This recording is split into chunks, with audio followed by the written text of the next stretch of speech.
Rarotonga. Māori te pō. Kua māle ura o te awai tai. Pā toka. Kua tarai ia ki te atau te pō.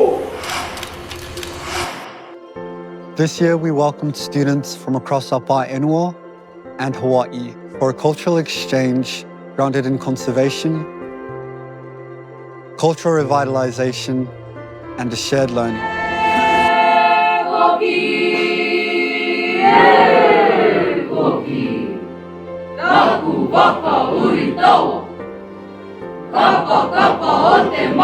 I got the opportunity to go up Ātui'anga Valley.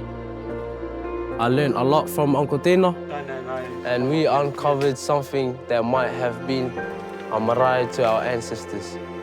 It was really interesting going to the Tākitumu conservation area because I can see the similarities on how their native birds are going extinct and how our native birds are going extinct in Hawaii.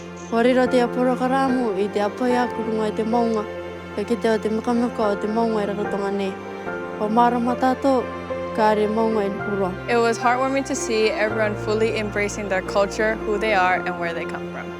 To be a part of this amazing collaboration and partnership with Kōrero o te Orau and the particular program that teaches our haumana not just about Rarotonga and the cultural and natural resources management of this area, but also the importance of building pilina and relationships with other haumana and students from all across the Pā Enua to see that being Kanaka, being a Pacific Islander, and the practices that we encompass, that it's normalized, to me is probably one of the best things our students, and even myself, were able to observe and experience. A connection between young Pacific people walking the same journey of identity, responsibility, and purpose. Me inangara tika e koe tō o aorangi, ka riro koe te akamaro I roe I te kimi rāwenga I te pāruru I te reira.